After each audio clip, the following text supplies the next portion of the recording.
Miarahavatsika amin'izao sabotsy fahafolo ny volana desambra 2024 izao. Misy ny atao hoe lobary endasy, fa raha ity ataoko ity ny tena marina dia lobary mangatsiaka.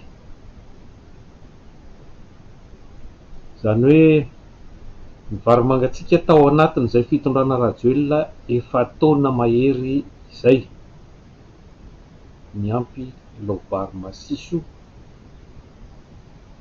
izay vary masiso tao anatin'ny 13 taona nampihinana ny tsy fihinany ny malagasy. Ny farana koa ity ny taona 2024 izay taona tena nangirifiry tokoa, ka fotoanan'ny jery totika ny lasa izay vao nidiavina ary koa amisafosana ny taona vaovao ho avy afaka 20 andro. Taona miavaka koa ny taona 2024 ho antsika malagasy, fa taona ifidianantsika indray ny filoham-pirenena vaovao hitantana firenena.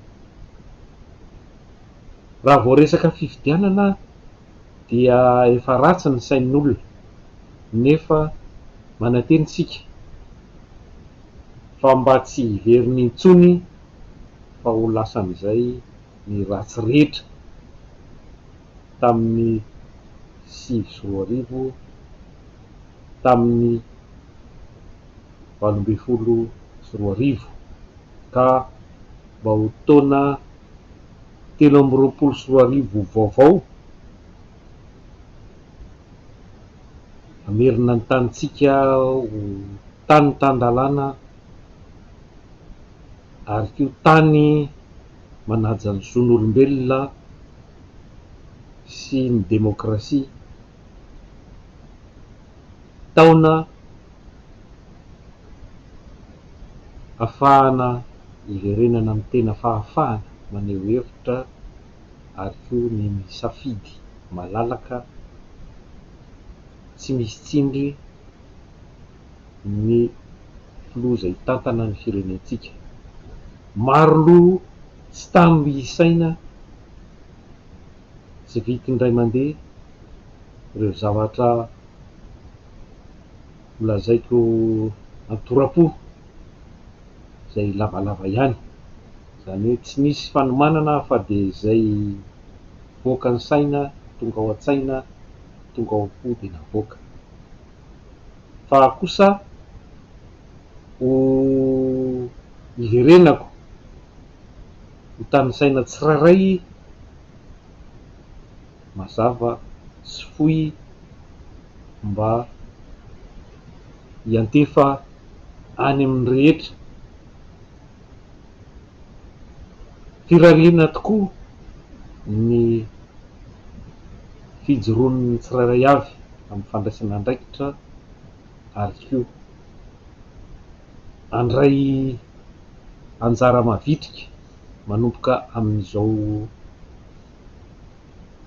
fanavaozana ny resam-pifidianana izao, mba samy anara-maso ary koa andray anjara hisoratra, ary io no fototra ahafahantsika maneho ny safiditsika ary mampiatra ny zontsika amin'ny fifidianana ho avy. Manentana ihany koa ny hery velona rehetra andray andraikitra ary anindry ity fitondrana ity, hiroso amin'ny concertation nationale na ny fikaonan-doham-pirenena, andinihana sy ametrahana ireo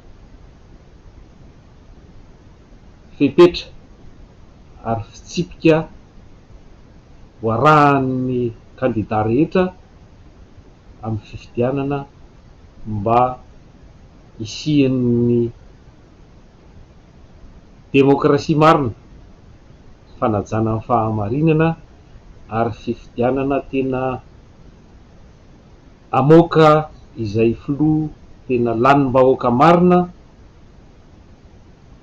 hisoroana ny alabato sy ny mety ho savorovoro raha sanatria ka izao efa iay efa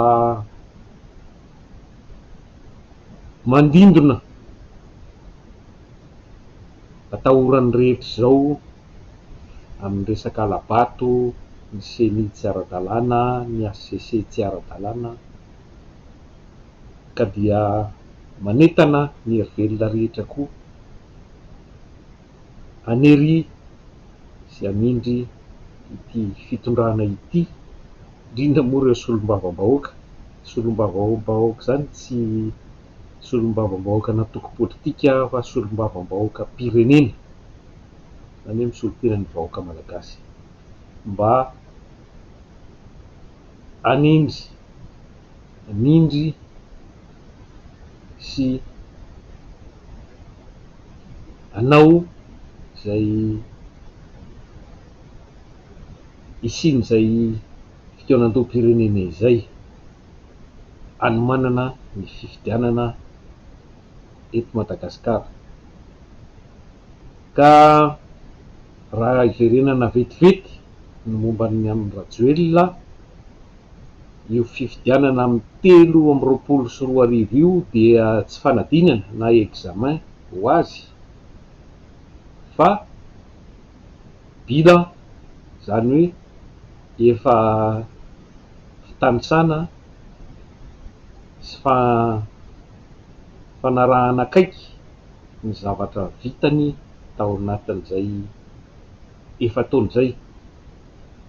Efa-taona moa no resahana fa ny tetezamita tamin'ny 2024 tsy lazaina intsony, mbola mibaby ny taketra an'izany tsika mandrak'androany. Ka raha ampitahaina amin'ny fampanantenana nataony dia aotra na tena hoe mihiba ny aotra, ambanin'ny aotra zany ny naoty mendrika omenan'ny Rajoelina, sady tsy kitay no tsy varimaina malagasy, na nisy ny kitay lena lasa setroka fotsiny.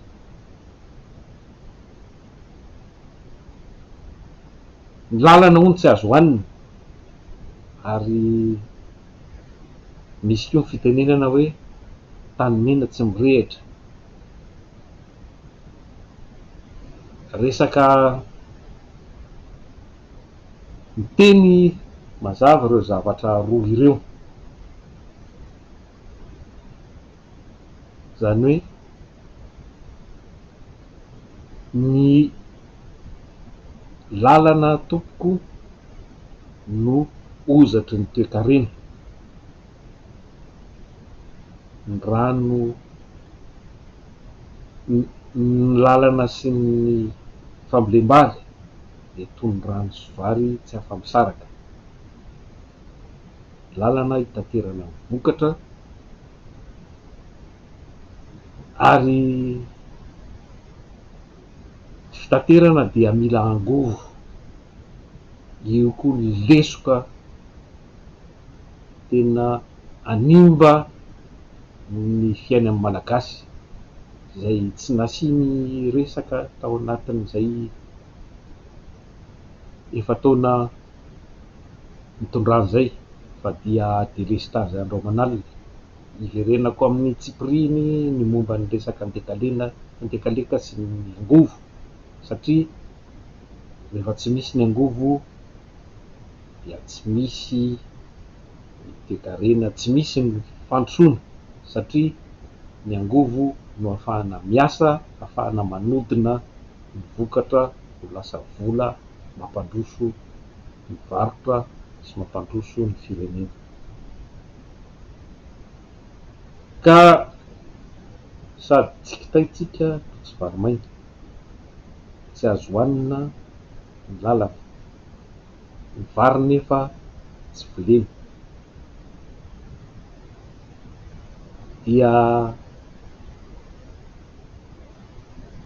sarotra ny tantana miandry antsika amin'ny taona ho avy io noho ny inflation na ny fitangan'ny vidim-piainana, tsy fisian'ny sakafo ny kere nefa mamely andro aman'alina, ary ny vinavina ataony eo amin'ny fikambanany iraisam-pirenena rehetra dia mampitandrina sy manambara fa hisy ary tombo hatrany ny kere na ny faminana eran-tany. Ary anisan'izany tsika zay efa mizaka izany olana izany mafy de mafy,